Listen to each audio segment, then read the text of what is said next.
Er I klar? Ja!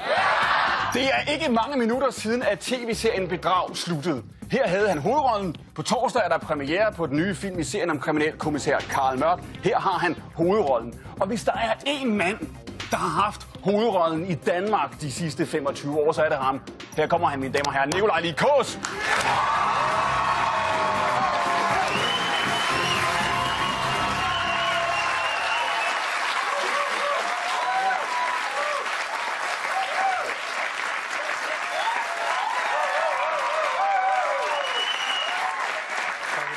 Vi kan godt starte med at konstatere, at der er ikke meget mere tilbage for dig sådan at nå kunstnerisk.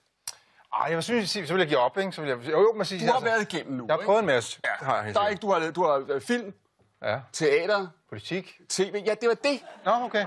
Fordi det er jo det, vi har snakket om. Fordi jeg har jo sagt til dig, at jeg måske synes, at det er på tide, du træder lidt i karakter på en anden måde. Ja. Ja. Det vi har konstateret over de sidste år, det er jo, der er mange kunstnere, der går ud og tager ansvar for samfundsudviklingen. Ja, det er der rigtig mange, og det man skal passe på, hvad man siger, har man erfaret de sidste par måneder. Og det er jo derfor, du kommer herind, fordi du har jo bedt mig om en hjælp, kan man sige. Ja, det har jeg. Hvad sms'er du til mig i aftes, Nikolaj? Hvor skal jeg starte? Nå, du vidste, vi kommer til at snakke om, hvis man skulle sætte sig på en eller anden form for emne, ja. I forhold til, hvor man vil hjælpe. Ja. Det er ligesom, du bad om, at jeg skulle udpege din niche. Ja, lige præcis. Ja, nå, det er vi nået frem til, om det skulle være landbrug, eller hvad det skulle være. Det er præcis det. Ja. Fordi sandheden er jo den, at alle de andre kunstnere, ikke også? Ja. Dem, som, altså for hvem de der skuespilleri, det er lidt venstrehåndsarbejde. Ja. De har jo været ude og sætte sig på de gode sager, ikke? Altså, for eksempel Sofie Gråbøl, ikke? Det er rigtigt. Hun har sagt om smykkeloven, jeg har svært ved at genkende mit land lige nu. Ja. Jeg ønsker at være stolt af Danmark, men det er ikke lidt. Den har hun taget. Det er fandme godt sagt. Man kan sige, Sofie Gråbøl har simpelthen sat sig på et bjerg af flygtningesmykker. Ja. Så er der Thomas Vinterberg. Det er så ikke Thomas Vinterberg, hvis vi prøver at løfte en gang måske, eller hvad? Ja, det er næsten det der Thomas Vinterberg. Nå, det er i hvert fald det er tæt nok på, synes jeg. Thomas Vinterberg har sagt, jeg skammer mig over at være dansker, og jeg vil ønske, at vores politikere vil gå lidt mere ind for at dele med andre, end for at ydmyge mennesker. Det er fandme også godt sagt. Ja, det er fedt sagt. Ja. Så den har han taget. Ja. Så er der ham her. Ja. Gabolds. Han har været ude at sige selvfølgelig 18. Han er rigtig. Ja. Han siger sådan. Ja, naturligvis. Han har sagt selvfølgelig 1864 politiserende på den måde, at det tager afstand fra nationalisme. Der satte han dagsordenen, ikke? Nå, det lader jeg slet ikke mærke til, at han sagde på den måde. Nej, men det tror jeg, der er andre, der har lagt mærke til. Og så er der Medina, naturligvis. Ja. Som om Inger Støjberg sagde, hun sætter et helt lands sikkerhed i jeopardy. Har hun sagt det? Ja, når hun, altså Støjberg, skal ytre sine smålige måder og få flygtningen til at holde sig væk på. Ja. Nå, Medina har sagt. Ja, Medina har sagt det. Præcis, ikke? Om Støjberg. Det er ikke Støjberg, der har sagt det om Medina. Nej, det er nogen også. Okay. Så man kan sige, der er klappet godt af, tænker jeg, ikke? Ja, det må man sige. Der er taget alle de gode lækkerbisken, der er taget fra starten. Så har du nogen til mig? Jeg tænker, det er også de meget lette holdninger, der i grunden er indtaget, ikke? Ja, jo. Det kan man godt sige. Ja, det ved jeg sgu ikke, om det er. Okay, men du er klar til at prøve. Så vi får ligesom se, hvordan vil du træde i karakter som meningsstander, ikke? Det må nu se. Er du klar? Vil du prøve? Lad os se. I denne her uge, så har min første gæst, som den folkekære skuespiller han er, bragt sig selv ud i et provokerende stormvejr. Ja. Med sine kontroversielle holdninger til lektiecaféer. Nikolaj Lie Kaas, hvad er du imod lektiecaféer? Jeg synes, man skal sidde ensom. Ja.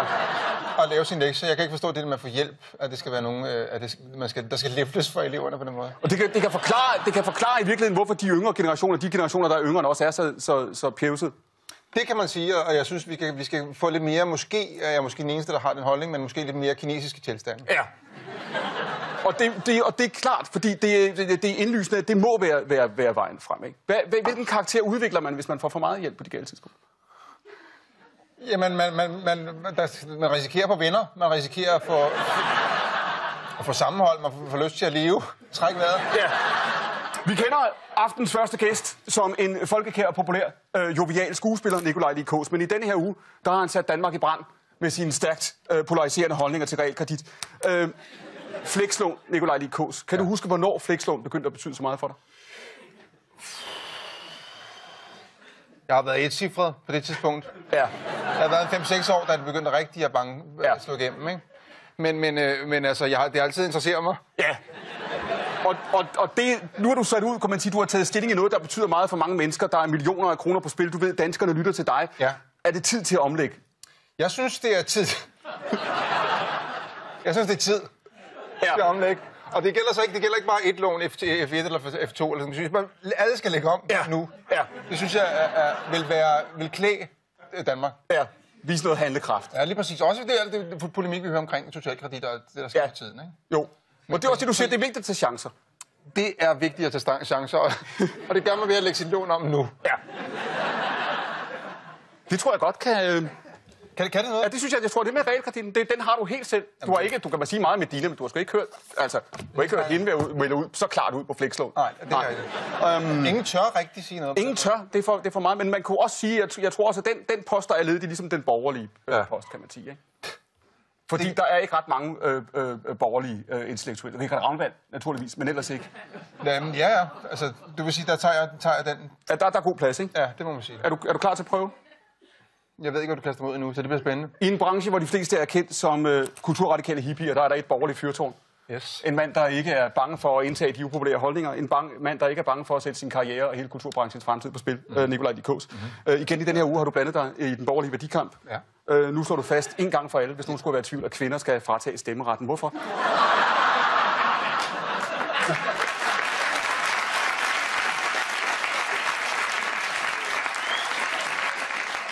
Jeg vidste, at jeg startede på at sige det, der vidste, at det ville være upopulært. Ja.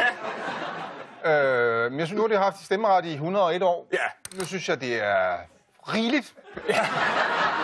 Nu har vi prøvet det, det fungerede ikke. Det var ligesom taxaerne, der fik lov til at køre i bussporet på et tidspunkt. Ja. Det fungerede ikke, så tog man dem ud af bussporet igen. Og det er det samme her. Så du siger, at mange af de problemer, vi ser, klimaproblemerne, de ting, der foregår på Christiansborg, den økonomiske krise, det er et direkte resultat af kvinders stemmeret.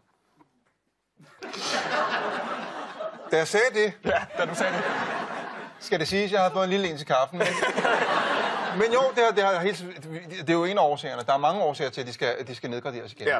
Nu har Joachim B. Olsen jo udlægget afstand til dig og siger, at du undergraver ligestillingskampen. Hvordan har du med det? Nu gør det ikke så meget, når det lige er Joachim, der slår til i bolddejen. Men hvis andre vil sige det, vil jeg blive virkelig ked af det. Men, fordi jeg synes, det er et vigtigt slag. Og lad os nu prøve at se. Lad os lige give den 100 år til. Ja. Og vi ikke har kvinderne med. Og se, om der ikke sker nogle forandringer, som vi bliver glade for. Det er ikke, kan man sige, en gang for alle. Altså, det er ikke en gang for alle, at kvinder skal fratage stemmeret. Vi kan prøve at se. Nu siger vi, ikke? Altså, jeg vil sige, jeg synes, det kommer over med ligestilling, ikke? Og der synes jeg, det kan vi sagtens nedgradere der. Ja, vi kan godt sætte en bremse på. Ja, lad os bare se. Altså for eksempel, som det skete i Sverige, hvor der var et tidspunkt, hvor der var en lille by, som synes, at de ville prøve at lave ligestilling, hvor de synes, at mændene kørte meget bil, og derfor synes det var uretfærdigt, at vejene blev ryddet for sne først. Ja. Og fortovet skulle ryddes først. Det er jo meningsløst. Så det er den primære årsag til, at jeg synes, at vi skal rydde fortovene først. Nej, vejen først. Ja. Og samtidig også... Så det vil sige, du udelukker ikke på et senere tidspunkt, at kvinder skal kunne få stemmeret tilbage, hvis de gør sig fortjent til det, kan man sige. Så skal de satme sætte sig i selen, vil jeg sige. Det var da de kors med det.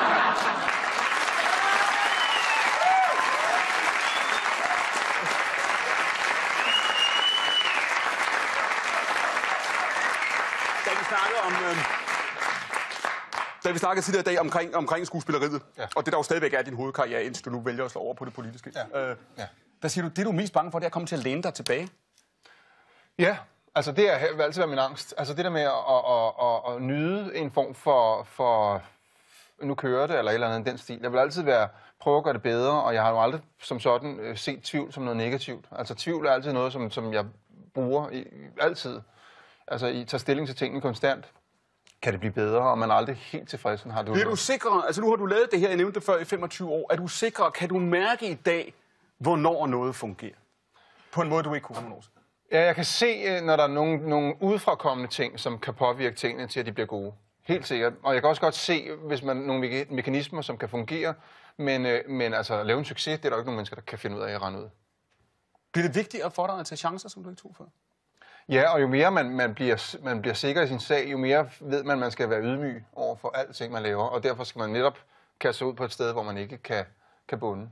Fordi ellers så går du i stå. Og sådan er det jo for alle mennesker. Vil det så sige, når du vælger projekter nu, du er den, der bliver spurgt først, ikke? Det er jo en gang imellem jo. Ja. Og hvis du så siger nej, så ringer de til Mads Mikkelsen. Det er nogenlunde det, så. Og hvis han så er det Thure Lindhardt. Og så det, ja, ikke? Ja.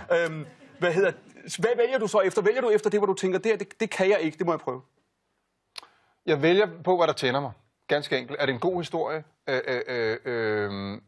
føler, at jeg kan bidrage med noget. Ofte handler det om, at man føler, kan jeg komme med noget? Altså, det er et privilegeret sted at være, og kunne sige, kan jeg tilbyde noget? For alle vil bare være glade for en rolle, hvis de er skuespillere. Men nogle gange har jeg faktisk sagt nej til ting, fordi jeg kan mærke, her kommer jeg ikke til at være en gave for projektet.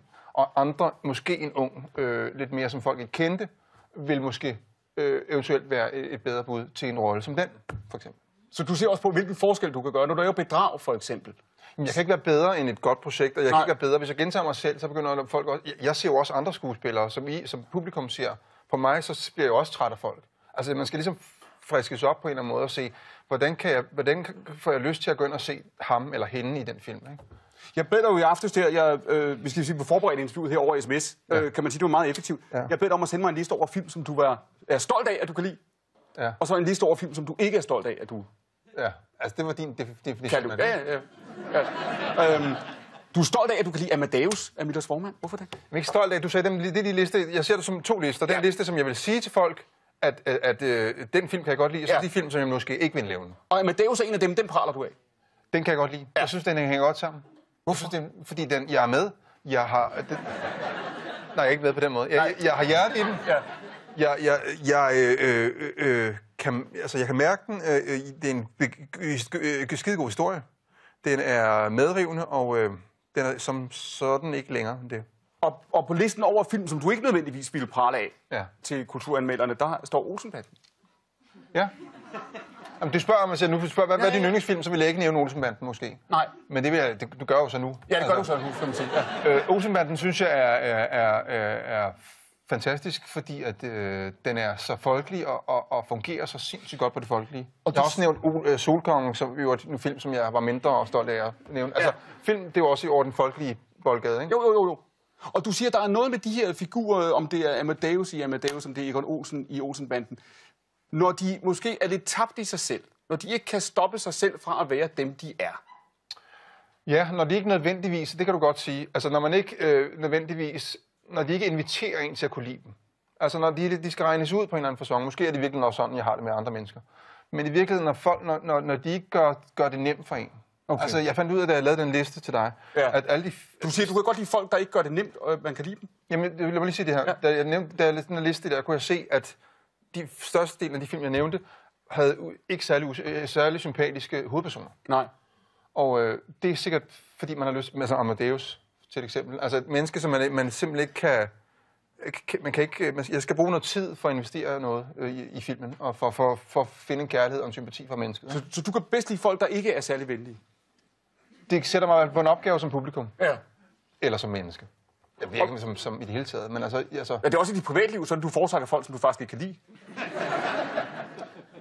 Jeg kan godt lide at låse folk op, eller hvis folk ikke nødvendigvis er generøse på den måde, så bliver jeg tændt på at finde ud af, hvem de er. Så hvis du ser en film med figurer, der arbejder meget hårdt for, at du skal kunne lide dem? Ja. Du tænker, nu skal vi tingene hårdt op. Ikke? Ja, jo. Det er ikke interessant.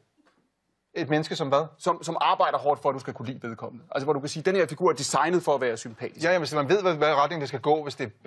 du ser man tit med børnefilm og sådan ting, hvor folk... Ja. Man ved, hvem der det er en sød, hun har en hund, hun er cute, og alt er godt. Så ved man ligesom godt, hvad de vil have en til at føle. Altså, og der synes jeg, det er måske mere interessant, hvis man kan forstå det som et reelt menneske. Og reelt mennesker er svære. De spiller jo ikke, fordi der er kamera på. De ved jo ikke, der er kamera på, kan man sige. Er det så det, der er udfordringen for dig, når du vælger figurer nu? Er det at finde figurer, som du skal se, om du kan få til at fungere, uden at de skal sige arbejder for det, uden at det bliver for tydeligt? Jeg synes, det er interessant med svære karakterer, det har jeg altid synes. Ja. Folk, der er svære at finde ud af, det er jo en opgave for både mig og for publikum. At finde ud af, hvem mennesket er. Hvad er den sværeste opgave, du har haft? Altså, det er på mange parametre, men det kan være en instruktør, tung at danse med, eller det kan være noget andet. Ja. Eller hvilken instruktør er tungest at danse med? Helt sikkert. Skal vi tage det? Nej, men for eksempel Dirch, det var i hvert fald en svær opgave, vil jeg sige. Fordi der var både noget, der skulle være noget genkendeligt i det. Det var en historie, som jeg måtte tage stort ansvar for. Også måske mere i virkeligheden end dem, der skrev, fordi at jeg har en lidt arv i historien, og kendte til meget, hvad det handlede om. Og så pludselig så følte jeg, at det var et stort ansvar at tage for en film, som jeg ikke nødvendigvis burde have så meget ansvar for i virkeligheden. Det er svært at forklare. Men det var i hvert fald en stor... Men er det så, når man har lavet det her i 25 år, som du har, er det så sådan, at man kan ikke lade være med, skal vi sige, at tænke mere og mere med? Du sagde til mig, da vi snakkede sammen i dag, når du ser et manuskript, første gang du læser det, så kan du allerede, når du læser manuskriptet, se, her ligger skavankerne, her ligger problemerne i den ende. Altså man kan næsten altid, hvis du har set nogle skavanker i et manuskript, så kan du næsten aldrig få dem væk. Og jeg kan ikke huske, at jeg har oplevet, at et manuskript, hvor jeg kan se, der er en slutning, der ikke rigtig spiller, men en fantastisk film, der bliver slutningen altid en hemsko for. Altså det bliver altid der, fejlen ligger. Vi kan lige meget bare, hvis vi sidder og klipper en hæl og en tog flere måneder sammen, så kan vi lige ikke få den slutning til at fungere. Så man kan ikke, når man begynder at indspille, man kan intet gøre for at løse de fejl, der måtte være i manuskriptet. De følger med?